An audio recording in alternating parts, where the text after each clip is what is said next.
écoute-moi. Ce n'est pas tout le monde qui doit voir ton niveau de vie. Ce n'est pas tout le monde qui doit te voir dans une certaine gloire. Ce n'est pas tout le monde qui doit voir ce que tu reçois, ce que tu as comme revenu. Ce n'est pas tout le monde qui doit constater que ça va chez toi. Ça peut retourner le cœur. Une bonne personne peut devenir mauvaise. Une personne qui n'avait jamais pensé te livrer peut te livrer. Parce que ce qu'elle a vu là, ça a retourné son cœur. Ce qu'elle a vu là, l'a changé. Ça l'a fait disjoncter. Donc elle s'est dit, il faut que quelque chose se passe. Satan rentre en la personne. À un certain moment, la Bible dit, Satan est entré en Judas. Quand Satan est entré en Judas, c'est là que Judas a commencé son projet de vendre le maître. Sinon, au départ, il faisait des petits vols. Il volait, c'était juste ce qu'il faisait. Mais il n'avait pas le projet de vendre Jésus. Il y a des situations qui font que certaines personnes changent négativement un coup. C'est comme si ça les transformait négativement. C'est comme si la personne prenait un démon. C'est comme si la personne, ça agit sur elle parce qu'elle ne devait pas te voir à ce niveau. Ça la fatigue. Donc, sans le vouloir, la personne peut commettre un dégât. La personne peut faire quelque chose et puis après elle regrette. C'est moi qui ai fait ça à ma soeur, c'est moi qui ai fait ça à mon frère, c'est moi qui ai fait ça à mon enfant, c'est moi qui ai fait ça à telle personne. Oh, Satan va utiliser la personne. On dit Satan entra en Judas. Satan entra en Judas. À un certain moment, Satan rentre dans la vie de la personne parce qu'il y a un certain niveau de choses, il y a un certain niveau de gloire qu'elle ne devait pas voir. Si quelqu'un dans ses pensées, dans son esprit, t'imagines une pauvre personne qui ne va jamais atteindre un certain niveau. Et puis tu atteins un niveau, tu deviens quelqu'un de grand et tu ramènes cette personne pour qu'elle voit ça. Elle peut te créer des problèmes. La personne peut te détruire parce qu'elle t'a vu à un niveau. Donc aujourd'hui, elle voit que tu as changé de niveau. Elle va vouloir te ramener à ce niveau-là. Parce que dans ses pensées, toi, tu es à ce niveau. Et puis, tu as aussi grimpé comme ça. Non, tout ce qu'elle peut faire, en tout cas si c'est une mauvaise personne, ou bien si Satan est rentré en elle, là, tout ce qu'elle peut faire pour te ramener à ce point-là, elle va le faire. Vous qui expliquez, qui parlez, qui racontez vos vies à tout le monde et puis vous montrez ce que vous avez, tout le monde doit savoir, vous racontez, vous parlez. Vous n'avez aucun secret. Toutes les informations sont livrées.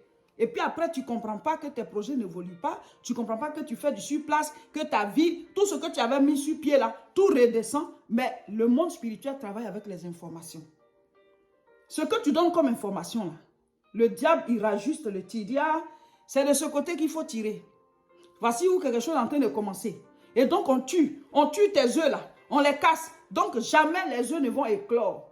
Parce qu'on tue les projets dans l'œuf. Mes frères, mes sœurs, ce n'est pas tout qu'on montre à tout le monde. Ce n'est pas tout qu'on montre à tout le monde. Certaines personnes ne supportent pas de voir la gloire. La personne a pu être bien. Mais le jour qu'elle a vu cette gloire-là, sa vision peut changer. Quelque chose peut rentrer en elle. Parce qu'elle ne supporte pas toi de te voir à ce niveau. Ça dépend de où elle t'avait mis dans sa tête. Ça dépend de où elle t'avait mis dans sa tête. Donc, toi, elle t'a vu à ce niveau-là. Elle peut te livrer. Elle peut te créer des problèmes. Juste parce que pour elle, toi, tu ne dois pas atteindre ce niveau. Il y a des gens qui vous ont donné un niveau dans leur tête. Pour eux, vous n'allez jamais dépasser ça. Et donc, quand tu dépasses, et puis tu t'en vas prendre la personne pour lui montrer, là, tu vas avoir des problèmes. Souvent, quand on parle comme ça, certains vont dire que oui, mais Dieu, il est puissant pour nous protéger, non? Dieu, il est puissant pour nous protéger. Il est puissant pour nous protéger. On va quand même pas vivre caché. On doit cacher nos grâces, on doit cacher nos bénédictions, mais on va montrer, c'est pas grave. Dieu, il est puissant pour nous protéger. Dieu est puissant pour protéger Jésus. Quand Jésus est né là, à un certain moment, l'ange de l'Éternel est apparu à Joseph dans son songe. Et il dit, prends l'enfant et sa mère, allez vous cacher en Égypte. Lui, Dieu qui est puissant, qui peut le protéger là, il dit, allez vous cacher. Il y a des choses que Dieu va te dire de cacher. Tu dis, ah, Dieu est puissant, il peut me protéger. Même si je monte, il peut me protéger. Mais en te disant de cacher là, il est en train de te protéger comme ça. Hein. Parce que quand on fait la guerre là, il y a plusieurs stratégies de guerre. Il y a des stratégies où on se cache. Ça ne veut pas dire que tu es faible. Ça ne veut pas dire que tu es faible. Donc, quand Dieu te dit cache, ne montre pas. Il est en train de te protéger comme ça. Il est en train de te protéger comme ça. C'est sa stratégie de protection là qu'elle a. Cache, ne dis pas, ne montre pas. Toi, tu dis non, on va montrer, Dieu peut nous protéger. C'est que tu es en train de le tenter. Le diable a dit à Jésus, saute, plonge. Parce que Dieu lui-même, il a dit, il va ordonner aux anges de t'attraper. Donc, il faut te suicider. Saute de la falaise. Jésus a dit quoi? Il est écrit, tu ne tenteras point l'Éternel ton Dieu. Ce n'est pas parce que Dieu peut m'attraper que je vais sauter. Ce n'est pas parce que Dieu peut me protéger que je vais montrer toutes mes choses aux gens. Ce n'est pas parce que Dieu peut me protéger que je vais donner toutes les informations aux gens. Là, tu es en train de le tenter. Hein? Tu es en train de tenter Dieu. Je vais essayer pour voir s'il va me protéger. Lui-même, il dit de cacher. Mes frères, mes soeurs. Donc, ce n'est pas tout, on montre aux gens. Hein? Tu as acheté telle chose, tout le monde doit voir. Une fois, je prêchais, j'ai dit que tu as acheté une voiture.